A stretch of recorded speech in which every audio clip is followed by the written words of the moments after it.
السلام علیکم ورحمۃ اللہ وبرکاتہ۔ ناظرین، اگر آپ ہمارے چینل میں نئے ہیں تو ہمارا چینل یس سر چینل کو سبسکرائب کریں اور بیل آئیکن کو دبائیں تاکہ نئے ویڈیو اپلوڈ ہوتے ہی آپ تک نوٹیفیکیشن کے ذریعے پہنچ سکے۔ جزاک اللہ۔ بنگلور کا ایک محلہ 4 سال سے عجیب و غریب ہے، وہاں کے ذمہ دار، ابھی میں جا کر آیا 2 جمعہ پہلے، آپ بھی تھے نا، یہ میرے بنگلور کے ساتھی ہیں، بیانات ریکارڈ کرتے ہیں، پوچھ کر دیکھیں ان کو۔ بنگلور کے ایک محلہ، چھوٹا سا محلہ، کمیٹی بدلی، نئی کمیٹی آ گئی، اللہ اکبر، ایسا کام ہو رہا ہے، ایسا کام ہو رہا ہے، پوری رات مسجد کے صدر صاحب نہیں سو رہے، خالی گشت کر رہے ہیں۔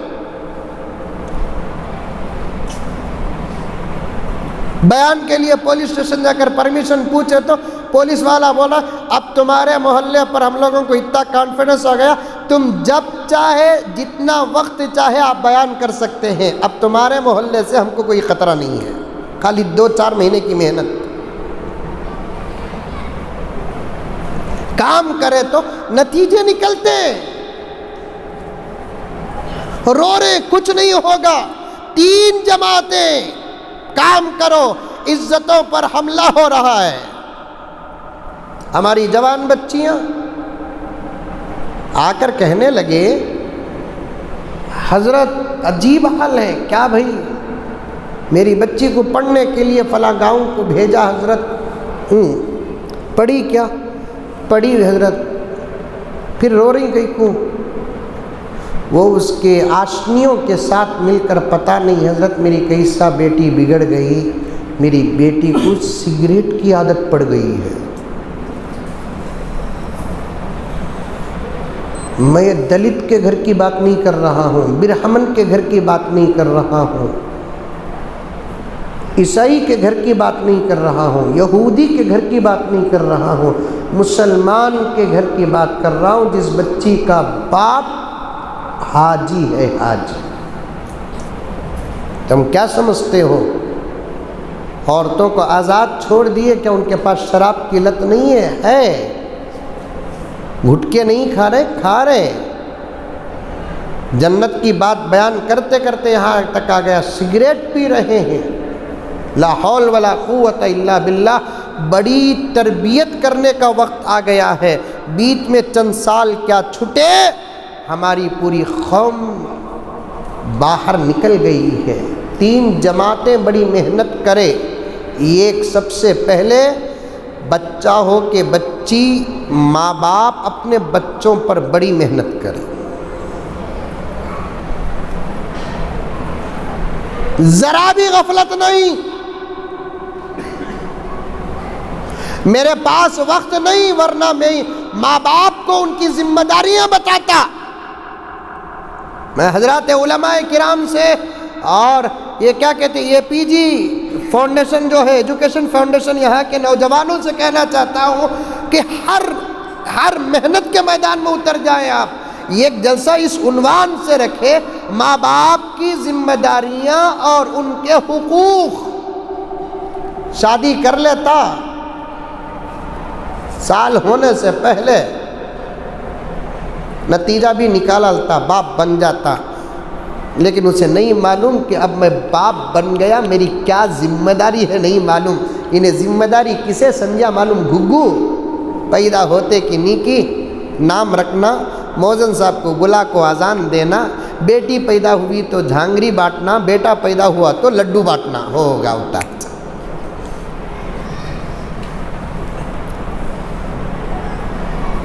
ماں باپ اصل ذمہ دار ہے، اور ماں باپ میں بھی ماں بہت اہم ذمہ دار ہے بچوں کی تربیت کے لیے۔ پردے میں بیٹھی ہوئی میری مائیں، نماز کے حساب میں تم پاس ہو جائے گی انشاءاللہ، روزے کے حساب میں تم پاس ہو جاؤ گی، زکوٰۃ اور حج کے حساب میں پاس ہو جاؤ گی۔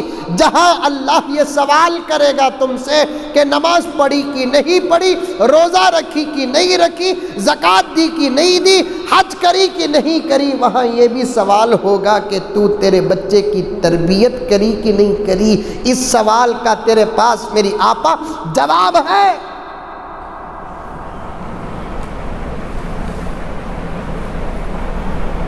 چوکنا رہو، چوکنا،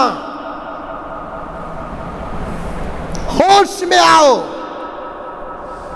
اپنی ذمہ داریوں کو معلوم کرو، محسوس کرو۔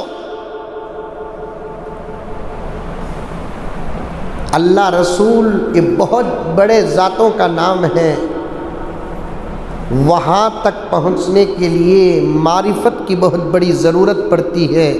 میں ایک سادہ سیدھا جملہ بولتا ہوں، کم سے کم تم اپنے بچوں کے لیے تو اچھے بن جاؤ، اگر اللہ رسول کے لیے نہ صحیح اپنی اولاد کے لیے تو اچھے بن جاؤ۔ لوگ کہتے ہیں 1-1.5 منٹ میں ادھوری بات ختم کر دیتا ہوں، لوگ کہتے ہیں ہمارے بچوں پر ماحول کا اثر پڑتا ہے، ماحول کا اثر نہیں پڑتا، ہمارے بچوں پر سب سے پہلے اس کے ماں باپ کا اثر پڑتا ہے۔ ماں باپ کا، ماحول کو کچھ نہ کہو، اگر میں آپ برا نہ سمجھیں، یہ بچے بھی ماحول میں رہتے ہیں، یہ بچے بھی ماحول میں رہتے ہیں، یہ علماء بھی اسی ماحول سے مسجدوں تک پہنچے ہیں، مدرسے تک پہنچے ہیں۔ یہ جوانی میں یہ داڑھی رکھنے والا نوجوان جس ماحول میں آپ ہیں اسی ماحول میں یہ ہے، یہ نوجوان اسی ماحول میں ہے۔ ایسی بچیاں بھی ہیں الحمدللہ، بالغ ہونے کے بعد اب تک تہجد نہیں چھوٹی ہے، ان کی طبیعت کے تقاضے چھوڑ کر اسی ماحول میں ہیں۔ اب ان کے اندر تقویٰ کہاں سے آیا؟ کیا پیران پیر ڈائریکٹ لا کر دے دیے تقویٰ؟ ابو حنیفہ لا کر دے دیے، بایزید بستامی لا کر دے دیے؟ ان کے اندر جو یہ تقویٰ آیا، ہماری کچھ بچیوں کے اندر جو تقویٰ آیا ہے، خدا کی قسم ان کے ماں باپ کی تربیت کا نتیجہ ہے۔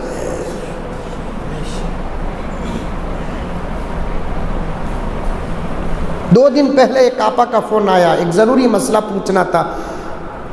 میں بیان سے فارغ ہو کر، نماز سے فارغ ہو کر دسترخوان میں بیٹھا، میسور کے پاس تھا پروگرام، وہاں پر بیٹھا، 9:30 تھے، مجھے فوراً نکلنا تھا، آدھے گھنٹے میں کھانا کھا کر نماز پڑھ کر نکلنا تھا۔ ایک اللہ کی بندی نے مجھے فون کیا تو میں نے کہا کہ دیکھیے محترمہ، میں سفر میں ہوں، 10 بجے کے بعد آپ فون کر لیں، میں کار میں بیٹھا رہوں گا، انشاءاللہ بات کر لوں گا۔ تو اس اللہ کی بندی نے یہ جواب دیا، حضرت معافی چاہتی ہوں، میں کل انشاءاللہ آپ کو بات کر لیتی ہوں کہ میں 10 بجے کے بعد 2 وجہ سے فون نہیں کر سکتی۔ ایک، میں نے اپنے اوپر قانون لگا لیا ہے کہ میں 10 کے بعد کسی کو فون نہیں کروں، اور دوسرا حضرت کہ میں 10 کے بعد جاگتی نہیں، میرا پورا گھر سو جاتا ہے۔ ماشاءاللہ، اس زمانے میں جن گھروں میں 10 بجے سو جاتے ہیں ان گھروں میں رحمت کا کیا کہنا۔ مجھے اللہ نے ایک سوال اسی وقت ذہن میں ڈالا، وہ اللہ کی بندی نے اظہار نہیں کیا، اللہ نے مجھے معلوم کرانے کے لیے ذہن میں سوال ڈالا۔ میں نے پوچھا کہ آپا، کیونکہ فون میں بڑی احتیاط سے بات کرنا پڑتا ہے، 9:30-10 کے بیچ کی گفتگو تھی، وتھ ریکارڈنگ ہے، اجازت کے ساتھ میں نے رکھ لیا۔ میں نے پوچھا ایسے ہی کہ آپا آپ 10 بجے 10:15 بجے سو جاتی ہیں، آپ کا گھر پورا سو جاتا ہے، صبح کو کتنے بجے اٹھتے ہیں؟ تو اس اللہ کی بندی نے کہا، حضرت یہ طریقہ ہمارا نہیں، ہمارے ماں باپ کی تربیت کا ہے، میں بھی 4 بچوں کی اماں ہوں، الحمدللہ ثم الحمدللہ، میں جب سے ہوش سنبھالی اس وقت سے دیکھ رہی ہوں کہ ہمارا پورا گھرانہ تہجد کا پابند ہے۔ یہ زمانے میں 2022 میں اوپو، ویوو، سامسنگ کے دور میں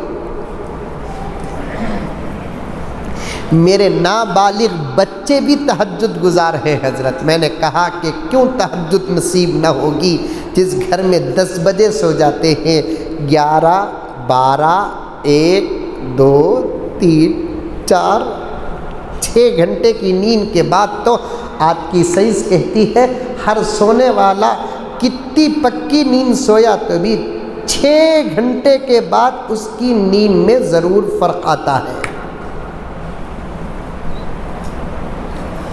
ماحول ماحول ماحول امریکہ کا ماحول خراب ہے، لیکن امریکہ میں کتنے ایسے لوگ ہیں نوجوان۔ ایک ساتھی جماعت دعوت و تبلیغ بنگلور کو آئی، امریکہ کی جماعت تھی، یہ عمر کے نوجوان گورے گورے، یہ بڑی بڑی وہ گورے جسموں میں وہ کالی داڑھی، وہ سر میں امامے، ہاتھ میں تسبیحاں، یہ اونچے اونچے ان کے توپ اور پیجامے۔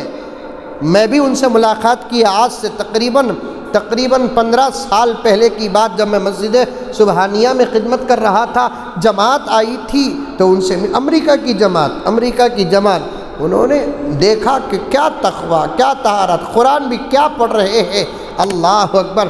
ان کی بات تھی مغرب کے بعد، میں بھی اس بات میں بیٹھا تھا، تو ان لوگوں نے کہا کہ دوستو تم بڑے خوش نصیب ہو، ہمارا تو امریکہ میں ہر وقت ایمان کا امتحان ہوتا ہے۔ پھر اس کے بعد انہوں نے کہا تمہارے ہاں تو بہت پردہ ہے، ہمارے ہاں تو بے حیائی ہے، پھر بھی اللہ کا کرم کہ ہم گھر سے نکلتے ہیں تو نظر نیچے رکھ کر جاتے ہیں، واپس آنے تک ہماری نظریں نیچے رہتی ہے۔ ہر وقت ہماری مائیں نکلتے وقت ہمیں یہ نصیحت کر کے بھیجتی ہے، بیٹا ایمان کی نظر کی حفاظت کرنا۔ امریکہ میں نیک مائیں اپنے بچوں کو گھر سے باہر نکلتے وقت نصیحت کر کے بھیجتی ہے، بیٹے ایمان اور عزت کی حفاظت، نظر کی حفاظت کرنا۔ ہماری گوکا کی اماں آتے وقت 2 کلو پنڈو لے کا، ہماری آپا شوہر جاتا ہے تو آتے وقت ایک فیئر اینڈ لولی لے کر آ، جاتے وقت نصیحت یہ کرو ایمان اور نظر کی حفاظت کرنا، اللہ تمہاری حفاظت کرے، یہ دعائیں کر کے بھیجو۔ آنے تک دیکھو کہ ان کے دل میں کتنا نور ہوگا، جیب میں دولت ہو کہ نہ ہو، سینے میں نور تو ہوگا۔ غرض میں بات کو یہیں روکتا ہوں، کیونکہ مغرب کے بعد بھی اہم پروگرام ہے، نماز کا اور اذان کا بھی وقت ہے۔ 3 جماعتوں پر بڑی ذمہ داری آتی ہے، ایک جماعت ماں باپ کی، دوسری جماعت علماء کی۔ اب علماء صرف 5 وقت کی امامت پر اپنی خدمت کا دائرہ محدود نہ کریں، میدان میں اتر جائے، نوجوان ساتھ دینے کے لیے تیار ہے آپ کا۔ اللہ کا واسطہ کہتا ہوں، کسی صدر اور سیکرٹری سے ڈرنے کی کوئی ضرورت نہیں ہے۔ کون سا پیاز کا ریٹ کم ہے، پنڈو کا ریٹ کم ہے، ہمیں نہیں رہے۔ قوم کی صحیح امامت کرنے والا کوئی ڈاکٹر لائر نہیں ہے، صاف صاف کہو کہ قوم کی حفاظت کرنا ہے، میدان عمل میں باہر نکلنا ہے۔ علماء کی جماعت کو اس وقت اور زیادہ محنت وسیع اور زیادہ کرنے کی سخت ضرورت ہے۔ دوسری جماعت ہے، تیسری جماعت مساجد کے ذمہ دار حضرات، یہ بہت اہم بات ہے۔ مساجد کے ذمہ دار صرف صدارت کا لیبل لگا کر گلے میں ایسے پھرتے ہیں جیسے شیطان پکڑو تعویذ گلے میں ڈال کر پھرتا ہے، کام کچھ نہیں ہوتا ہے۔ معاف کرنا، معافی چاہتا ہوں، مجھے صاف بات کرنے کی عادت ہے، میں صاف بات کرتا ہوں۔ اگر آپ کام کرتے ہیں تو صدر بنیے، سیکریٹری بنیے، ممبر بنیے، ٹریزرر بنیے، قاضم بنیے۔ اگر آپ کے پاس کام کرنے کی طاقت اور صلاحیت اور ہمت نہیں ہے، استعفیٰ دے دیجئے، ایک عام مصلی کی طرح آ کر نماز پڑھ کر چلے جائیے، اللہ کے حساب اور کتاب سے بچ جائیں گے۔ اگر آپ مسجد کے ذمہ دار ہیں، محلے کے ذمہ دار ہیں، آپ کو ایسے کام کرنا پڑے گا جیسے حضرت عمر رات میں پھر کر کام کرتے تھے۔ یہ 3 جماعتوں کی بڑی ذمہ داری ہے۔ پھر کبھی آؤں گا تو انشاءاللہ تعالیٰ کھول کر بیان کروں گا۔ اللہ مجھے اور آپ کو سب کو عمل کرنے کی توفیق عطا فرمائے، آمین ثم آمین۔ وآخر دعوانا ان الحمدللہ رب العالمین۔ ماں اور بہنیں ایک اعلان سنیں، ایک ساتھی حضرت مولانا پیر ذوالفقار احمد صاحب نقشبندی مجددی دامت برکاتہم کی ایک زبردست کتاب گھر جنت کیسے بنے لے کر آئے ہیں۔ کتاب کی قیمت بہت مختصر ہے، بڑی بہترین کتاب ہے، جس میں میاں بیوی کے کیا حقوق، کیسے رہنا، کیا دعائیں، واقعات سب اس میں نقل ہیں۔ آپ میں سے جو خریدنا چاہتے ہیں خریدیں، پڑھیں، عمل کریں۔ اللہ سب کو عمل کی توفیق عطا فرمائے۔ السلام علیکم ورحمۃ اللہ وبرکاتہ۔ لک الحمد لک شکریہ اللہ، اللہم صلی علی سیدنا نبینا مولانا محمد وبارک وسلم۔ ربنا آتنا فی الدنیا حسنہ وفی الآخرۃ حسنہ وقنا عذاب النار۔ اللہم انا نسألک العفو والعافیہ والمعافاة الدائمة فی دیننا ودنیانا واہلنا ومالنا۔ صلی اللہ تعالی علی خیر خلق محمد وآلہ واصحابہ اجمعین برحمتک یا ارحم الراحمین والحمد للہ رب العالمین۔